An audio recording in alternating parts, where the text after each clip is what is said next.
Welcome back our YouTube channel SG pharma study material में।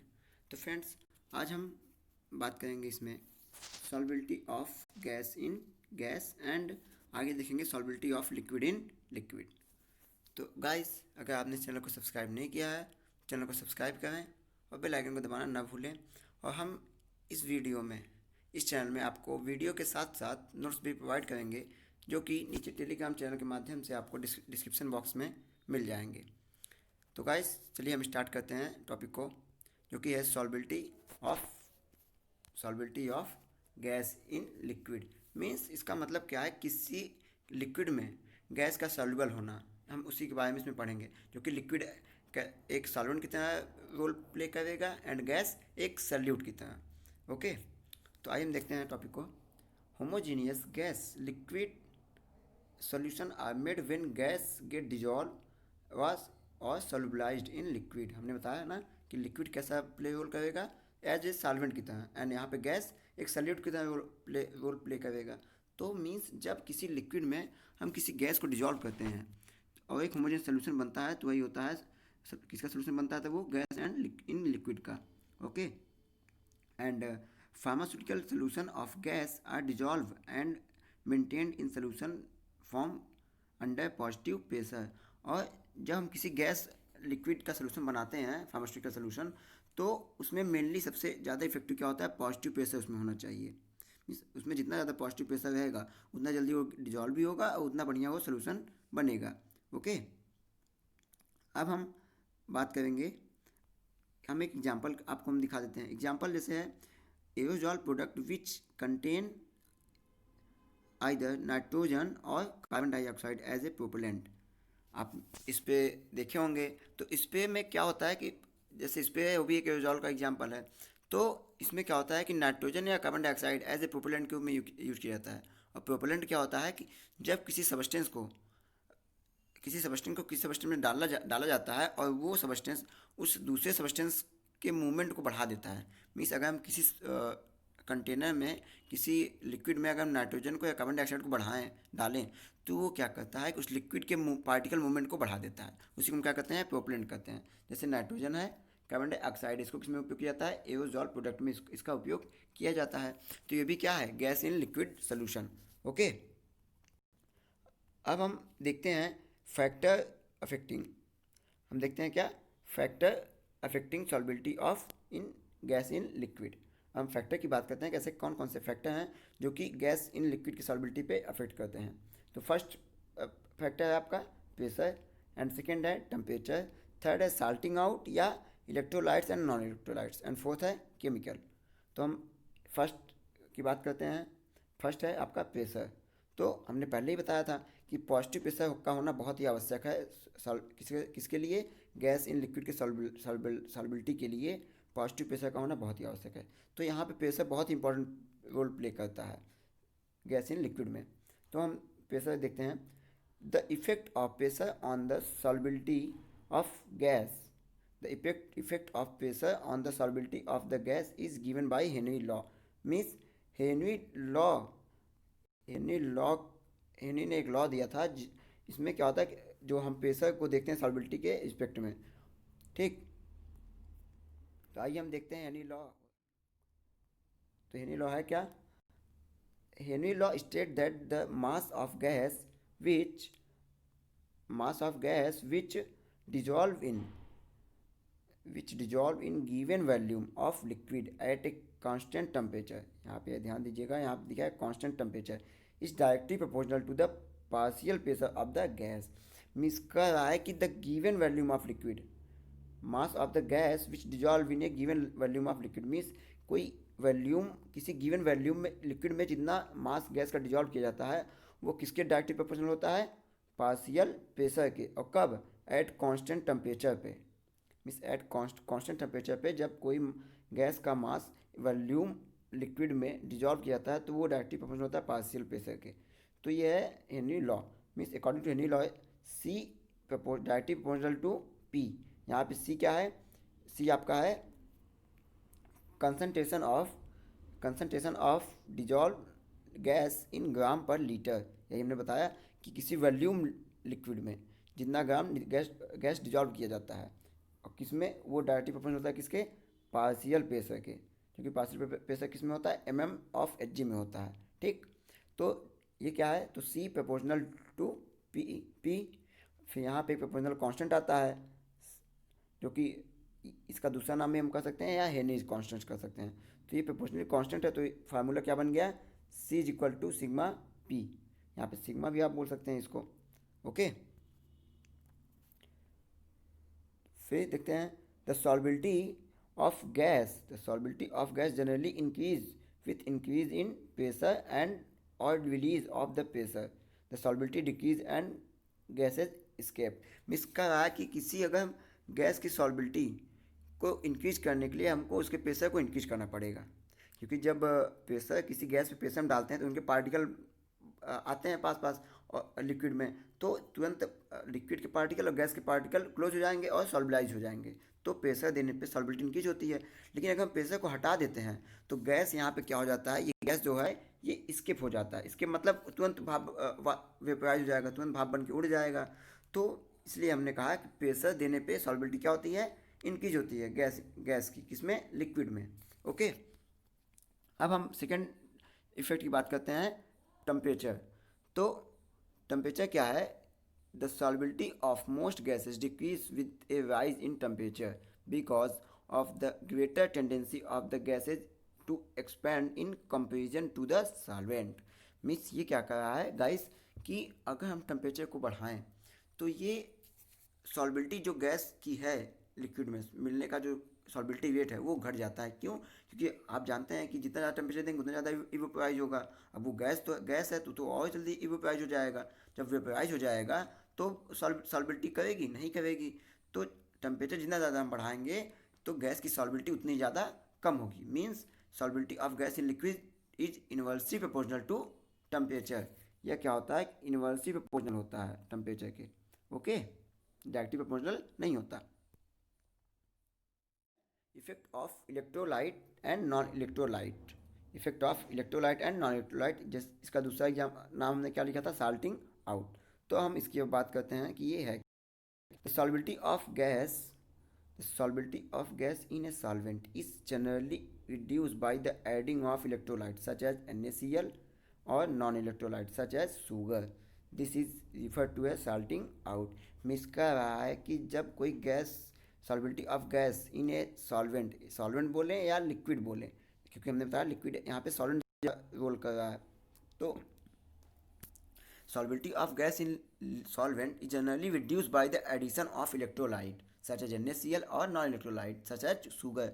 Means अगर किसी हम नॉन इलेक्ट्रोलाइट या NaCl या इलेक्ट्रोलाइट को हम ऐड करते हैं तो वो उस गैस की सॉल्बिलिटी को घटा देता है लिक्विड में।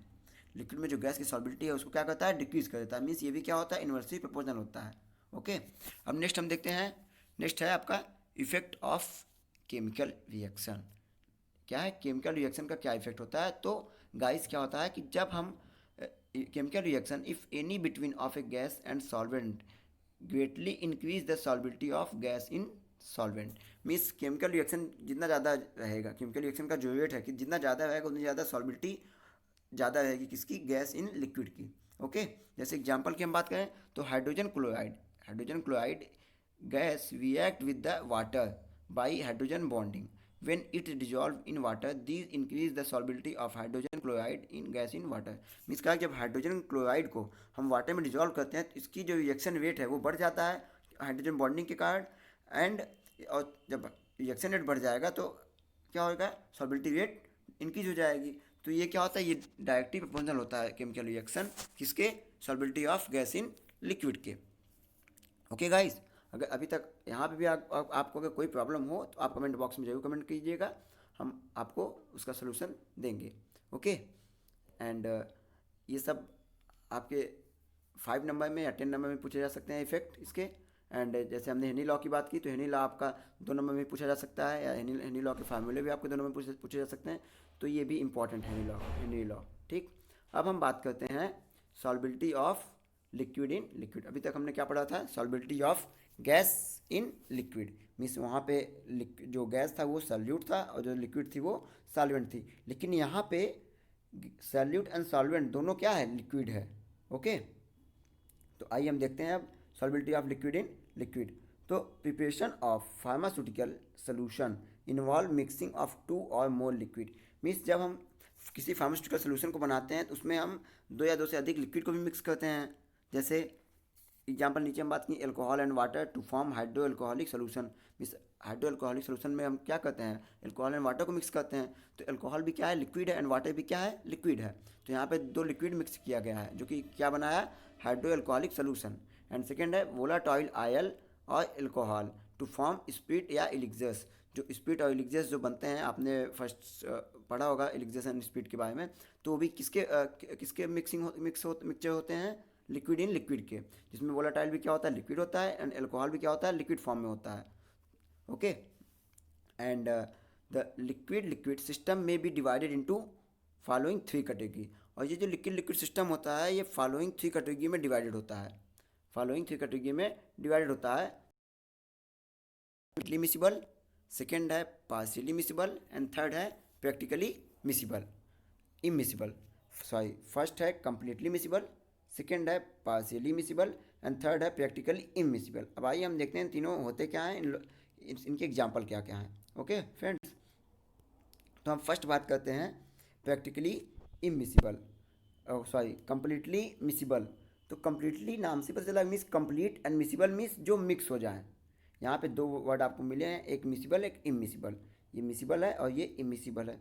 तो मिसिबल क्या होता है कि जो कम्प्लीटली जो मिक्स हो जाए उसे हम कहते हैं मिसिबल, और जो ना मिक्स हो उसे कहते हैं इमिसिबल। तो फर्स्ट क्या है, कम्प्लीटली मिसिबल मीन्स जो पूरी तरह से मिल जाए। तो हमारी देखते हैं इसका डिफिनेशन क्या होता है। In this system liquid are completely miscible when they are mixed in any proportion. Means completely miscible liquid ऐसा सिस्टम है जिसमें हम किसी दो लिक्विड को मिलाएं तो वो किसी भी कंडीशन में क्या हो, इजली मिक्स हो जाएं। जैसे एग्जांपल की हम बात करें, वाटर एंड एल्कोहल। ये एग्जांपल की बात करें, ये क्या है, वाटर एंड एल्कोहल आपका कम्प्लीटली मिसिबल है। एंड सेकेंड एग्जांपल की बात करें तो जैसे ग्लिसरीन एंड एल्कोहल आपका क्या है, ये भी कम्प्लीटली मिसिबल है। ओके, अब हम नेक्स्ट देखते हैं पार्शियली मिसिबल।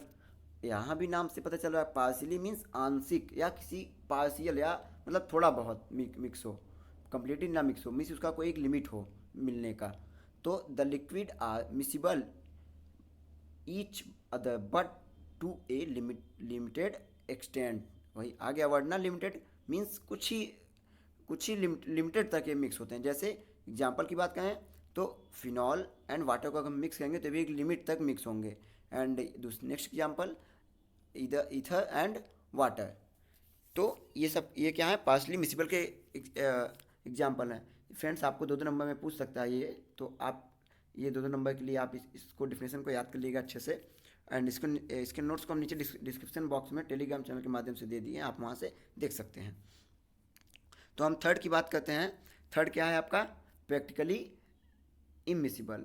तो प्रैक्टिकली इमिसिबल है, प्रैक्टिकली इमिसिबल मतलब जो मिक्स ना हो, मीन्स इसको मिक्स करने के लिए हमें किसी अनदर फोर्स की आवश्यकता हो। ठीक, जैसे बात अब डिफिनेशन देखते हैं। These liquid do not mix in any proportion if they are second vigorously they mix but soon form a layer on standing. आप यहाँ पे नया एक वर्ड देख रहे हैं जो कि है लेयर ऑन स्टैंडिंग। ओके, तो कहा these liquid do not mix, या लिक्विड मिक्स नहीं होता किसी प्रपोर्शन में। If they are second vigorously, अगर इसको हम कंटिन्यूसली सेकेंड में हिलाते हैं, इसमें एक ग्लास वाट की हेल्प से या किसी की हेल्प से इसमें मिक्स करने के बाद इसको सेक करते रहें, तब ये मिक्स होगा। लेकिन अगर हम इसको कुछ देर तक छोड़ दें तो ये तुरंत क्या हो जाएगा, इसका एक लेयर बन जाएगा। अगर इसको कुछ देर तक हम छोड़ देते हैं तुरंत इसका क्या होगा, एक लेयर बन जाएगा। तो ऐसे लिक्विड को या ऐसे मिक्सचर को क्या बोलेंगे, प्रैक्टिकली इमिसिबल लिक्विड। जैसे एग्जाम्पल है benzene and water and benzene and alcohol. Means अगर बेंजीन एंड वाटर को मिक्स करते हैं तो पहली बात तो ऐसे मिक्स नहीं होगा, उसको मिक्स करने के लिए हमें ग्लास रॉड या ऊपर से किसी फोर्स की आवश्यकता होगी। हम जब उसको मिलाएंगे तो मिक्स हो जाएगा, लेकिन अगर हम उसको छोड़ दें कुछ टाइम के लिए तुरंत उसमें क्या होंगे, एक लेयर बन जाएंगे। तो ऐसे सोल्यूशन को हम क्या कहते हैं, practically immiscible. Okay guys, understand. तो अब हम बात करते हैं, इसी में आता है आपका राउल्स लॉ, जो कि बहुत ही इंपॉर्टेंट है, एग्जाम में कई बार पूछे गए हैं। राउल्स लॉ लॉन्ग में भी पूछ लेता है, 10 नंबर में भी, 5 नंबर में भी और 2 नंबर में भी पूछ लेता है शॉर्ट में। तो ये बहुत ही इंपॉर्टेंट है, तो आप इसको ध्यान से देखिएगा। तो हम बात करते हैं राउल्स लॉ। राउल्स लॉ क्या होता है, it state that the partial pressure Pa of each component of an ideal mixture of a liquid is equal to the vapor pressure of the pure component P partial A and multiply by its mole fraction XA in a mixture। Means कह रहा है कि Raoult's law के according किसी component का, मतलब कोई ideal mixture का कोई एक कंपोनेंट का पार्शियल प्रेशर जो है वो किसके इक्वल होता है, vapour pressure and mole fraction, vapour pressure and mole fraction X A के मल्टीप्लाई के इक्वल होता है। जैसे हमने लिक्विड ए लिया, ओके, हमने कोई लिक्विड यहाँ पे ए लिया है। अब अगर इसके हम पार्शियल प्रेशर की बात करें तो partial pressure A is equal to vapour pressure A into उसका मोल फ्रैक्शन का अगर मल्टीप्लाई करेंगे तो हमको क्या मिल जाएगा, उसका उस लिक्विड ए का पार्शियल प्रेशर मिल जाएगा, ओके। या हम कह सकते हैं कि राउल्स लॉ ने क्या कहा कि किसी कंपोनेंट का जो पार्शियल प्रेशर है वो उसके वेपर प्रेशर और उसके मोल फ्रैक्शन के मल्टीप्लाइड के इक्वल होता है, ओके। अब वो लिक्विड ए हो या बी हो, जैसे हमने लिक्विड ए का लिया वैसे लिक्विड बी का भी होगा। Partial pressure of liquid B is equal to vapour pressure of B multiplied by mole fraction of B. अब अगर हम टोटल प्रेशर, हमको वेपर प्रेशर निकालना है तो टोटल वेपर प्रेशर निकालने के लिए हम क्या करेंगे कि यहाँ पे पी टोटल लिए तो total vapour pressure is equal to P A का vapour pressure and plus P B का वेपर प्रेशर। अब इसके हम फार्मूलों को यहाँ पुट कर देंगे या ये वाला फार्मूला यहाँ पुट कर देंगे तो हमको क्या मिल जाएगा, टोटल वेपर प्रेशर हमको मिल जाएगा, ओके। हमको यहाँ पे क्या मिला है, ये टोटल वेपर प्रेशर मिल गया। तो क्या टोटल वेपर प्रेशर क्या हो गया, P T is equal to partial pressure of liquid A into mole fraction of A plus partial pressure of liquid B into mole fraction of B. तो क्या हो गया, आपका राउल्स लॉ हो गया, ओके फ्रेंड्स, अंडरस्टैंड। अब हम देखते हैं आइडियल सोल्यूशन। तो आइडियल सोल्यूशन क्या होता है फ्रेंड्स, आइडियल सोल्यूशन होता है the solution which obey the Raoult's law in all the solute composition in a solvent at any temperature are called ideal solution। Means ideal solution वो solution होता है जो किसी टेम्परेचर पे राउल्स लॉ को follow करता है, उसे हम क्या कहते हैं, आइडियल सोल्यूशन कहते हैं। And ideal solution follow A given condition, ideal solution follow A given condition. या आइडियल सोल्यूशन के क्या क्या कंडीशन हो सकते हैं, पहला condition obey the Raoult's law, Raoult's law को ये फॉलो करे, ठीक, obey the Raoult's law. Second क्या है, component should be completely miscible और volatile in behaviour. Means ideal solution कैसे होने चाहिए, कंप्लीटली मिसिबल होने चाहिए और completely miscible and volatile behaviour के होने चाहिए, ठीक। एंड थर्ड देखते हैं हम, थर्ड है they should be zero enthalpy change. Means इसके जो एंथैल्पी चेंज हैं वो क्या हो, जीरो हों, ठीक। जैसे एग्जांपल की बात करें, the mixture of ethyl bromide and ethyl iodide. Means ethyl bromide and ethyl iodide का जो मिक्सचर है वो भी क्या है, एक आइडियल सोल्यूशन का एग्जांपल है। And second example, mixture of N hexane and N heptane. Means N hexane and N heptane का जो मिक्सचर है वो भी क्या है, आइडियल सोल्यूशन है, ओके। अब हम नेक्स्ट बात करते हैं रियल या जिसका दूसरा नाम है नॉन आइडियल सोल्यूशन की। रियल सोल्यूशन या नॉन आइडियल सोल्यूशन दोनों एक ही हैं। तो रियल सोल्यूशन क्या होता है, the solution which do not obey Raoult's law at all concentration and temperature called real और नॉन आइडियल सोल्यूशन। मीन्स जैसे हमने अभी आइडियल सोल्यूशन पढ़ा तो आइडियल सोल्यूशन क्या था, जो राउल्स लॉ को फॉलो करे, लेकिन नॉन आइडियल सोल्यूशन क्या है, जो राउल्स लॉ को फॉलो ना करे, उसे हम नॉन आइडियल सोल्यूशन या रियल सोल्यूशन बोलेंगे।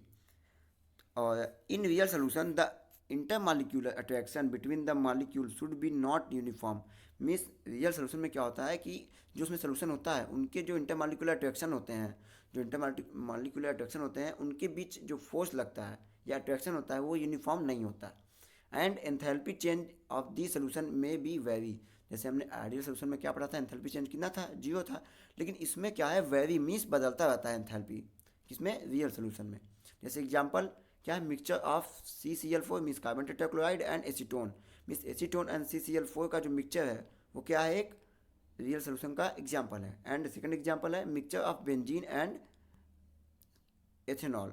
मीन्स बेंजीन एंड एथेनॉल का जो क्या है मिक्सचर है वो भी क्या है सोल्यूशन है। ओके, अब हम नेक्स्ट देखते हैं बाइनरी सोल्यूशन। तो फ्रेंड्स ये है बाइनरी सोल्यूशन। नाम से पता चला बाइनरी मीन्स जिसमें यह एक आपने बाइनरी नंबर पढ़ा होगा 2 डिजिट वाले, तो यहाँ नाम से पता चला बाई मतलब बाई मीन्स 2। इसमें क्या होता है कि बाइनरी सोल्यूशन आर दो solution which consist of two component that is solute and solvent. Means ऐसा सोल्यूशन जिसमें दो कंपोनेंट मिक्स हो। एक पहला सोल्यूशन को सल्यूट बोलते हैं और दूसरा कंपोनेंट सॉल्वेंट होता है। जैसे एग्जांपल शुगर प्लस वाटर या साल्ट प्लस वाटर। अब यहाँ पे शुगर क्या है सल्यूट है एंड वाटर क्या है सॉल्वेंट है। अब हम सल्यूट सॉल्वेंट का डिफिनेशन देखते हैं। In binary solution the component which are present in greater amount is termed solvent. Means जो हम सोल्यूशन लेते हैं उसमें वो कंपोनेंट जिसका अमाउंट ग्रेटर होता है ज़्यादा होता है उसे हम क्या कहते हैं सॉल्वेंट बोलते हैं।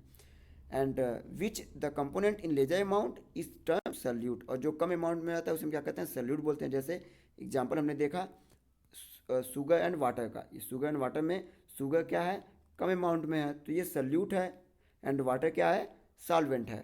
Okay, and in binary solution each component में बी सॉलिड लिक्विड इन और इन गैसेज। मीन्स बाइनरी सोल्यूशन में कोई भी कंपोनेंट सॉलिड भी हो सकता है गैस लिक्विड भी हो सकता है और गैस भी हो सकता है। ओके, तो फ्रेंड्स आपका ये था solubility of gas in liquid and liquid in liquid.